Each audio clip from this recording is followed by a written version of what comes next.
मेरे प्यारे देशवासियों, नमस्कार। मन की बात में एक बार फिर हमें जुड़ने का अवसर मिला है। आज का ये एपिसोड मुझे भावुक करने वाला है। मुझे बहुत सी पुरानी यादों से घेर रहा है। कारण ये है कि मन की बात की हमारी इस यात्रा को 10 साल पूरे हो रहे हैं। 10 साल पहले मन की बात का प्रारंभ 3 अक्टूबर को विजयादशमी के दिन हुआ था। और ये कितना पवित्र संयोग है कि इस साल 3 अक्टूबर को जब मन की बात के 10 वर्ष पूरे होंगे, तब नवरात्रि का पहला दिन होगा। मन की बात की इस लंबी यात्रा के कई ऐसे पड़ाव हैं जिन्हें मैं कभी भूल नहीं सकता। मन की बात के करोड़ों श्रोता हमारी इस यात्रा के ऐसे साथी हैं जिनका मुझे निरंतर सहयोग मिलता रहा। देश के कोने कोने से उन्होंने जानकारियां उपलब्ध कराई। मन की बात के श्रोता ही इस कार्यक्रम के असली सूत्रधार हैं। आमतौर पर एक धारणा ऐसी घर कर गई है कि जब तक चटपटी बातें न हो, नकारात्मक बातें न हो, तब तक उसको ज्यादा तवज्जो नहीं मिलती है। लेकिन मन की बात ने साबित किया है कि देश के लोगों में पॉजिटिव जानकारी की कितनी भूख है। पॉजिटिव बातें, प्रेरणा से भर देने वाले उदाहरण, हौसला देने वाली गाथाएं लोगों को बहुत पसंद आती हैं। जैसे एक पक्षी होता है चकोर, जिसके बारे में कहा जाता है कि वो सिर्फ वर्षा की बूंद ही पीता है। मन की बात में हमने देखा कि लोग भी चकोर पक्षी की तरह देश की उपलब्धियों को, लोगों की सामूहिक उपलब्धियों को कितने गर्व से सुनते हैं। मन की बात की 10 वर्ष की यात्रा ने एक ऐसी माला तैयार की है जिसमें हर एपिसोड के साथ नई गाथाएं, नए कीर्तिमान, नए व्यक्तित्व जुड़ जाते हैं। हमारे समाज में सामूहिकता की भावना के साथ जो भी काम हो रहा हो, उन्हें मन की बात के द्वारा सम्मान मिलता है। मेरा मन भी तभी गर्व से भर जाता है जब मैं मन की बात के लिए आई चिट्ठियों को पढ़ता हूं। हमारे देश में कितने प्रतिभावान लोग हैं, उनमें देश और समाज की सेवा करने का कितना जज्बा है। वो लोगों की निस्वार्थ भाव से सेवा करने में अपना पूरा जीवन समर्पित कर देते हैं। उनके बारे में जानकर मैं ऊर्जा से भर जाता हूं। मन की बात की ये पूरी प्रक्रिया मेरे लिए ऐसी है जैसे मंदिर जाकर के ईश्वर के दर्शन करना।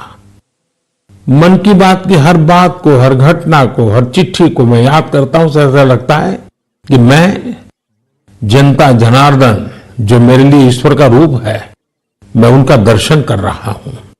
साथियों, मैं आज दूरदर्शन, प्रसार भारती और ऑल इंडिया रेडियो से जुड़े सभी लोगों की भी सराहना करूंगा। उनके अथक प्रयासों से मन की बात इस महत्वपूर्ण पड़ाव तक पहुंचा है। मैं विभिन्न टीवी चैनल्स को, रीजनल टीवी चैनल्स का भी आभारी हूं जिन्होंने लगातार इसे दिखाया है। मन की बात के द्वारा हमने जिन मुद्दों को उठाया, उन्हें लेकर कई मीडिया हाउसेज ने मुहिम भी चलाई। मैं प्रिंट मीडिया को भी धन्यवाद देता हूं कि उन्होंने इसे घर घर तक पहुंचाया। मैं उन यूट्यूबर्स को भी धन्यवाद दूंगा जिन्होंने मन की बात पर अनेक कार्यक्रम किए। इस कार्यक्रम को देश की 22 भाषाओं के साथ 12 विदेशी भाषाओं में भी सुना जा सकता है।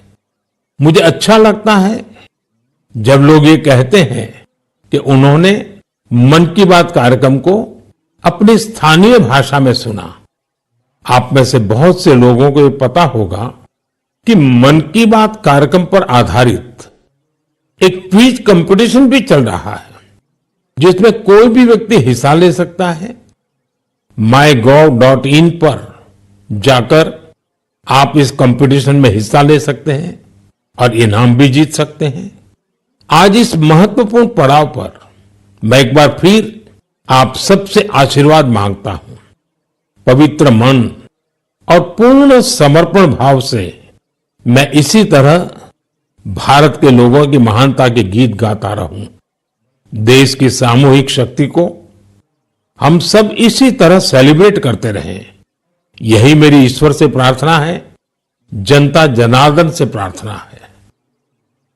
मेरे प्यारे देशवासियों, पिछले कुछ सप्ताह से देश के अलग अलग हिस्सों में जबरदस्त बारिश हो रही है। बारिश का ये मौसम हमें याद दिलाता है कि जल संरक्षण कितना जरूरी है, पानी बचाना कितना जरूरी है। बारिश के दिनों में बचाया गया पानी जल संकट के महीनों में बहुत मदद करता है और यही कैच द रेन जैसे अभियानों की भावना है। मुझे खुशी है कि पानी के संरक्षण को लेकर कई लोग नई पहल कर रहे हैं। ऐसा ही एक प्रयास उत्तर प्रदेश के झांसी में देखने को मिला है। आप जानते ही हैं कि झांसी बुंदेलखंड में है, जिसकी पहचान पानी की किल्लत से जुड़ी हुई है। यहां झांसी में कुछ महिलाओं ने गुरारी नदी को नया जीवन दिया है। ये महिलाएं सेल्फ हेल्प ग्रुप से जुड़ी हैं और उन्होंने जल सहेली बनकर इस अभियान का नेतृत्व किया है।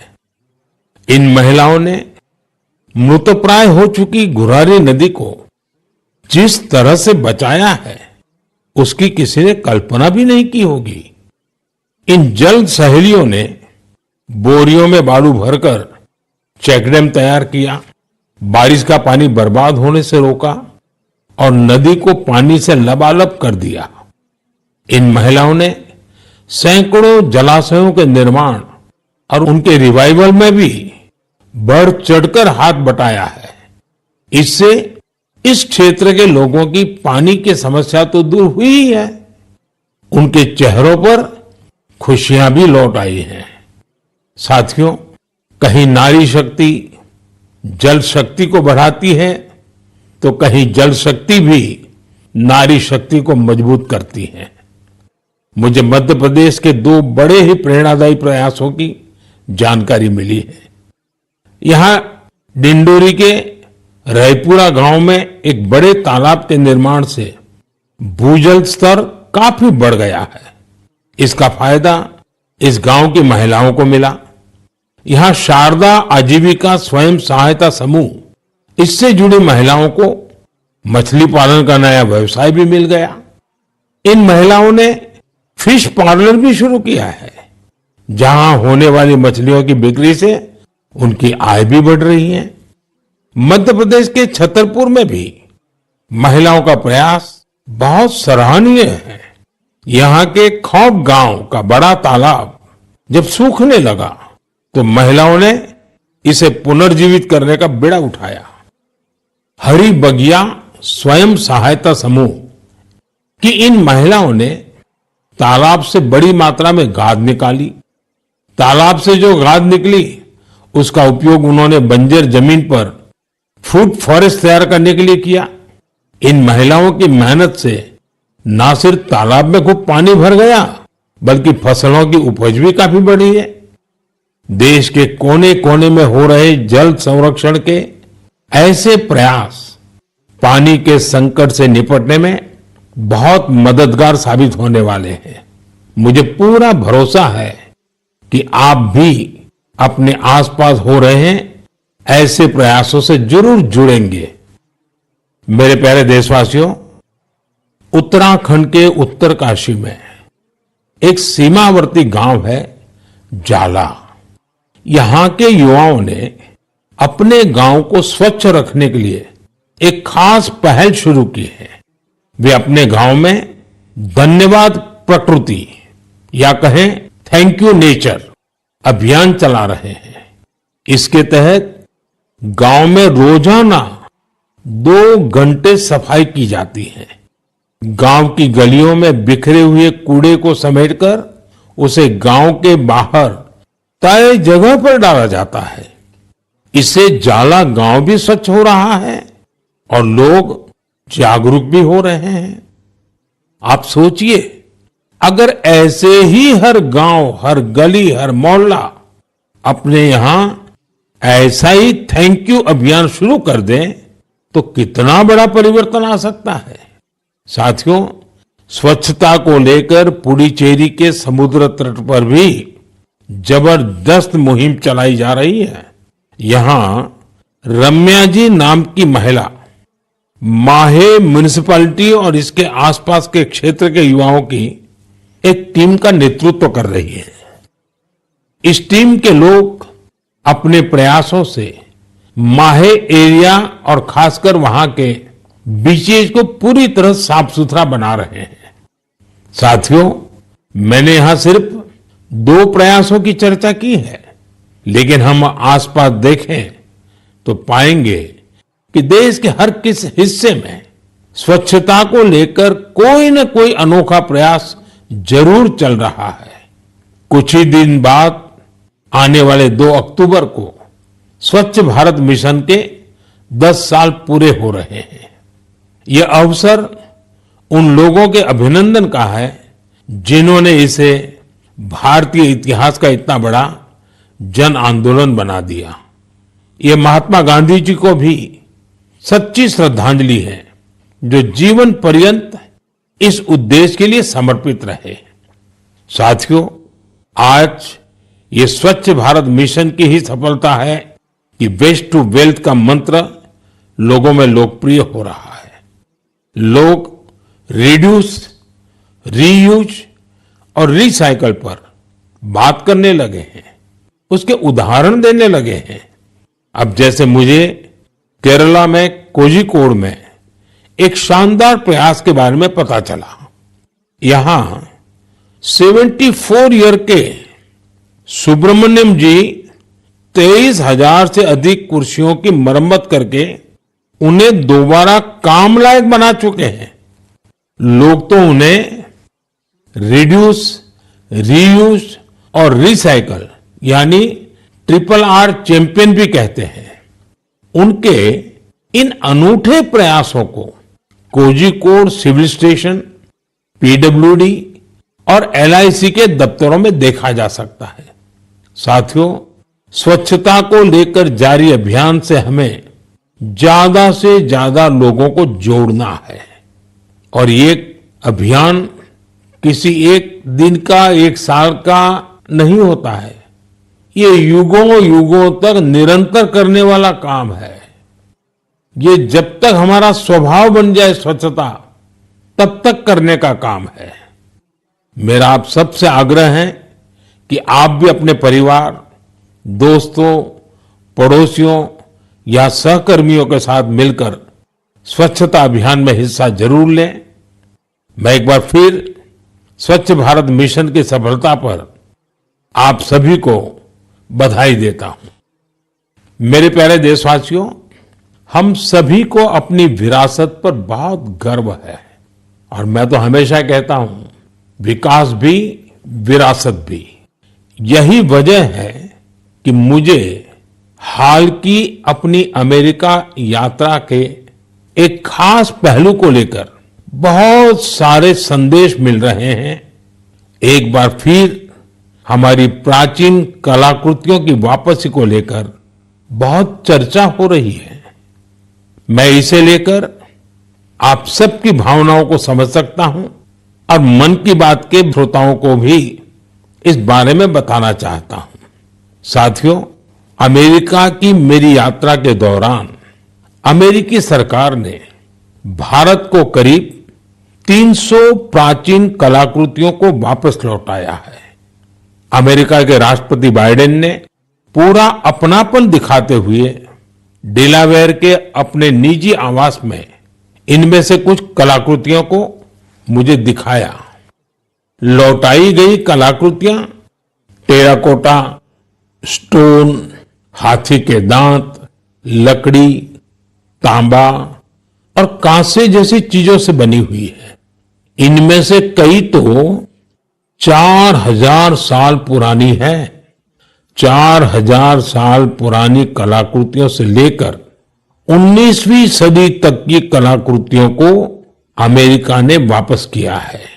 इनमें फूलदान, देवी देवताओं की टेराकोटा पट्टिकाएं, जैन तीर्थंकरों की प्रतिमाओं के अलावा भगवान बुद्ध और भगवान श्री कृष्ण की मूर्तियां भी शामिल है। लौटाई गई चीजों में पशुओं की कई आकृतियां भी हैं। पुरुष और महिलाओं की आकृतियों वाली जम्मू कश्मीर की टेराकोटा टाइल्स तो बेहद ही दिलचस्प है। इनमें कांसे से बनी भगवान श्री गणेश जी की प्रतिमाएं भी हैं, जो दक्षिण भारत की हैं। वापस की गई चीजों में बड़ी संख्या में भगवान विष्णु की तस्वीरें भी हैं। ये मुख्य रूप से उत्तर और दक्षिण भारत से जुड़ी हैं। इन कलाकृतियों को देखकर पता चलता है कि हमारे पूर्वज बारीकियों का कितना ध्यान रखते थे। कला को लेकर उनमें गजब की सूझबूझ थी। इनमें से बहुत सी कलाकृतियों को तस्करी और दूसरे अवैध तरीकों से देश के बाहर ले जाया गया था। यह गंभीर अपराध है। एक तरह से यह अपनी विरासत को खत्म करना जैसा है। लेकिन मुझे इस बात की बहुत खुशी है कि पिछले एक दशक में ऐसी कई कलाकृतियां और हमारी बहुत सारी प्राचीन धरोहरों की घर वापसी हुई है। इस दिशा में आज भारत कई देशों के साथ मिलकर काम भी कर रहा है। मुझे विश्वास है जब हम अपनी विरासत पर गर्व करते हैं तो दुनिया भी उसका सम्मान करती है। और उसी का नतीजा है कि आज विश्व के कई देश हमारे यहां से गई हुई ऐसी कलाकृतियों को हमें वापस दे रहे हैं। मेरे प्यारे साथियों, अगर मैं पूछूं कि कोई बच्चा कौन सी भाषा सबसे आसानी से और जल्दी सीखता है, तो आपका जवाब होगा मातृभाषा। हमारे देश में लगभग 20,000 भाषाएं और बोलियां हैं और ये सब की सब किसी न किसी की तो मातृभाषा है ही है। कुछ भाषाएं ऐसी हैं जिनका उपयोग करने वालों की संख्या बहुत कम है। लेकिन आपको ये जानकर खुशी होगी कि उन भाषाओं को संरक्षित करने के लिए आज अनोखे प्रयास हो रहे हैं। ऐसी ही एक भाषा है हमारी संथाली भाषा। संथाली को डिजिटल इनोवेशन की मदद से नई पहचान देने का अभियान शुरू किया गया है। संथाली हमारे देश के कई राज्यों में रह रहे संथाल जनजातीय समुदाय के लोग बोलते हैं। भारत के अलावा बांग्लादेश, नेपाल और भूटान में भी संथाली बोलने वाले आदिवासी समुदाय मौजूद है। संथाली भाषा की ऑनलाइन पहचान तैयार करने के लिए ओडिशा के मयूरभंज में रहने वाले श्रीमान रामजी टूडू एक अभियान चला रहे हैं। रामजी जी ने एक ऐसा डिजिटल प्लेटफॉर्म तैयार किया है जहां संथाली भाषा से जुड़े साहित्य को पढ़ा जा सकता है और संथाली भाषा में लिखा जा सकता है। दरअसल कुछ साल पहले जब रामजीत जी ने मोबाइल फोन का इस्तेमाल शुरू किया तो इस बात से दुखी हुए कि वो अपनी मातृभाषा में संदेश नहीं दे सकते। इसके बाद वो संथाली भाषा की लिपि ओल्ड चिकी को टाइप करने की संभावनाएं तलाश करने लगे। अपने कुछ साथियों की मदद से उन्होंने ओल्ड चिकी में टाइप करने की तकनीक विकसित कर ली। आज उनके प्रयासों से संथाली भाषा में लिखे लेख लाखों लोगों तक पहुंच रहे हैं। साथियों, जब हमारे दृढ़ संकल्प के साथ सामूहिक भागीदारी का संगम होता है तो पूरे समाज के लिए अद्भुत नतीजे सामने आते हैं। इसका सबसे ताजा उदाहरण है एक पेड़ मां के नाम। ये अभियान अद्भुत अभियान रहा। जन भागीदारी का ऐसा उदाहरण वाकई बहुत प्रेरित करने वाला है। पर्यावरण संरक्षण को लेकर शुरू किए गए इस अभियान में देश के कोने कोने में लोगों ने कमाल कर दिखाया है। उत्तर प्रदेश, गुजरात, मध्य प्रदेश, राजस्थान और तेलंगाना ने लक्ष्य से अधिक संख्या में पौधारोपण कर नया रिकॉर्ड बनाया है। इस अभियान के तहत उत्तर प्रदेश में 26 करोड़ से ज्यादा पौधे लगाए गए। गुजरात के लोगों ने 15 करोड़ से ज्यादा पौधे रोपे। राजस्थान में केवल अगस्त महीने में ही 6 करोड़ से अधिक पौधे लगाए गए हैं। देश के हजारों स्कूल भी इस अभियान में जोर शोर से हिस्सा ले रहे हैं। साथियों, हमारे देश में पेड़ लगाने के अभियान से जुड़े कितने ही उदाहरण सामने आते रहे हैं। ऐसा ही एक उदाहरण है तेलंगाना के एन राजशेखर जी का। पेड़ लगाने के लिए उनकी प्रतिबद्धता हम सबको हैरान कर देती है। करीब 4 साल पहले उन्होंने पेड़ लगाने की मुहिम शुरू की। उन्होंने तय किया कि हर रोज एक पेड़ जरूर लगाएंगे। उन्होंने इस मुहिम का कठोर व्रत की तरह पालन किया। वो 1500 से ज्यादा पौधे लगा चुके हैं। सबसे बड़ी बात यह है कि इस साल एक हादसे का शिकार होने के बाद भी वे अपने संकल्प से डिगे नहीं। मैं ऐसे सभी प्रयासों की हृदय से सराहना करता हूं। मेरा आपसे भी आग्रह है कि एक पेड़ मां के नाम इस पवित्र अभियान से आप जरूर जुड़िए। मेरे प्यारे साथियों, आपने देखा होगा हमारे आसपास कुछ लोग ऐसे होते हैं जो आपदा में धैर्य नहीं खोते बल्कि उससे सीखते हैं।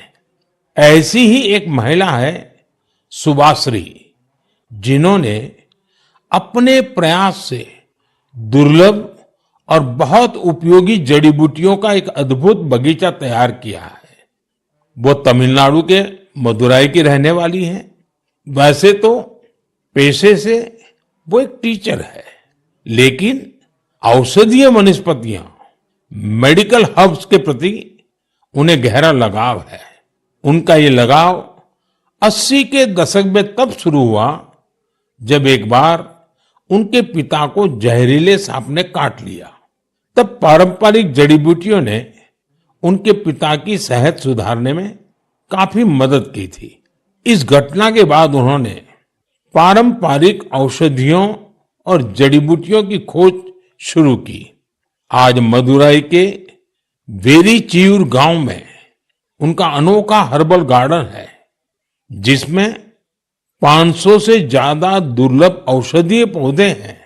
अपने इस बगीचे को तैयार करने के लिए उन्होंने कड़ी मेहनत की है। एक एक पौधे को खोजने के लिए उन्होंने दूर दूर तक यात्राएं की, जानकारियां जुटाई और कई बार दूसरे लोगों से मदद भी मांगी। कोविड के समय उन्होंने इम्यूनिटी बढ़ाने वाली जड़ी बूटियां लोगों तक पहुंचाई। आज उनके हर्बल गार्डन को देखने के लिए लोग दूर दूर से आते हैं। वो सभी को हर्बल पौधों की जानकारी और उनके उपयोग के बारे में बताती हैं।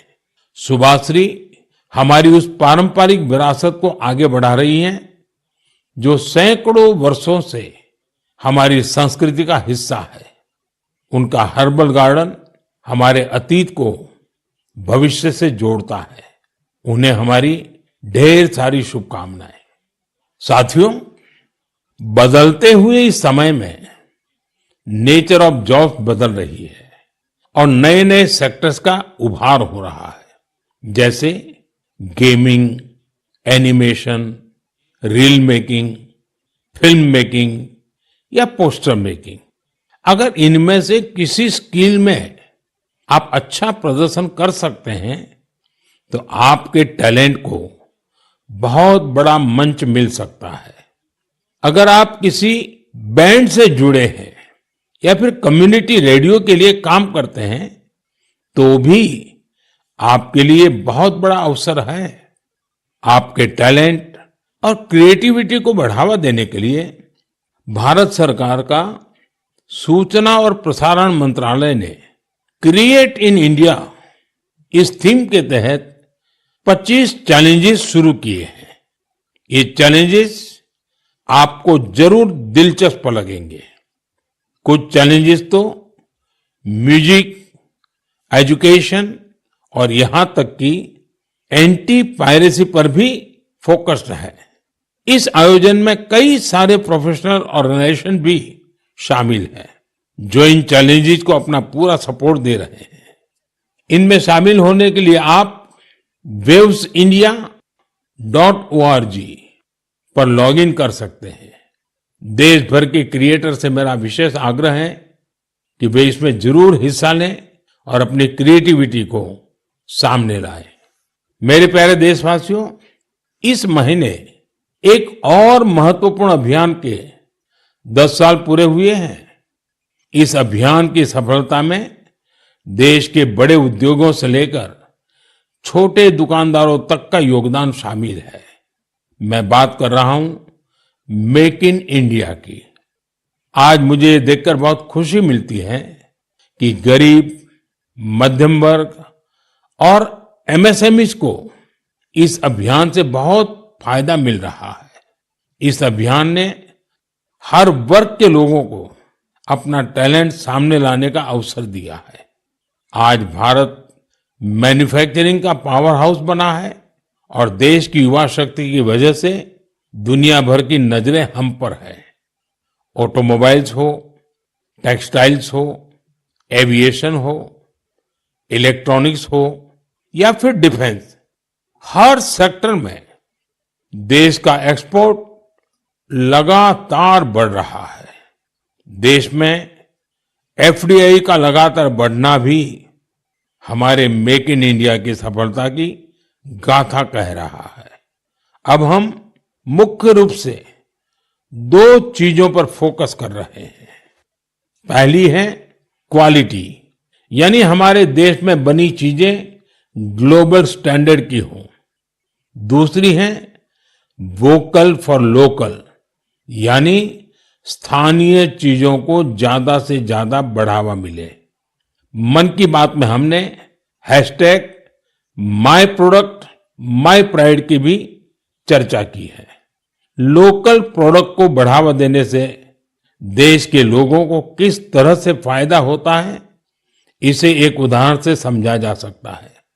महाराष्ट्र के भंडारा जिले में टेक्सटाइल की एक पुरानी परंपरा है, भंडारा टसर सिल्क हैंडलूम।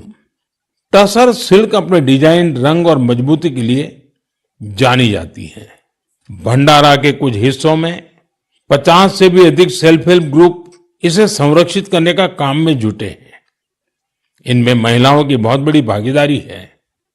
यह सिल्क तेजी से लोकप्रिय हो रही है और स्थानीय समुदायों को सशक्त बना रही है। और यही तो मेक इन इंडिया की स्पिरिट है। साथियों, त्योहारों के इस मौसम में आप फिर से अपना पुराना संकल्प भी जरूर दोहराइए। कुछ भी खरीदेंगे वो मेड इन इंडिया ही होना चाहिए। कुछ भी गिफ्ट देंगे वो भी मेड इन इंडिया ही होना चाहिए। सिर्फ मिट्टी के दिए खरीदना ही वोकल फॉर लोकल नहीं है। आपको अपने क्षेत्र में बने स्थानीय उत्पादों को ज्यादा से ज्यादा प्रमोट करना चाहिए। ऐसा कोई भी प्रोडक्ट जिसे बनाने में भारत के किसी कारीगर का पसीना लगा है, जो भारत की मिट्टी में बना है, वो हमारा गर्व है। हमें इसी गौरव पर हमेशा 4 चांद लगाने हैं। साथियों, मन की बात के इस एपिसोड में मुझे आपसे जुड़कर बहुत अच्छा लगा। इस कार्यक्रम से जुड़े अपने विचार और सुझाव हमें जरूर भेजिएगा। मुझे आपके पत्रों और संदेशों की प्रतीक्षा है। कुछ ही दिन बाद त्योहारों का सीजन शुरू होने वाला है। नवरात्र से इसकी शुरुआत होगी और फिर अगले 2 महीने तक पूजा पाठ, व्रत, त्योहार, उमंग उल्लास, चारों तरफ यही वातावरण छाया रहेगा। मैं आने वाले त्योहारों की आप सबको बहुत बहुत बधाई देता हूं। आप सभी अपने परिवार और अपने प्रियजनों के साथ त्योहार का खूब आनंद लें और दूसरों को भी अपने आनंद में शामिल करें। अगले महीने मन की बात कुछ और नए विषयों के साथ आपसे जुड़ेंगे। आप सबका बहुत बहुत धन्यवाद।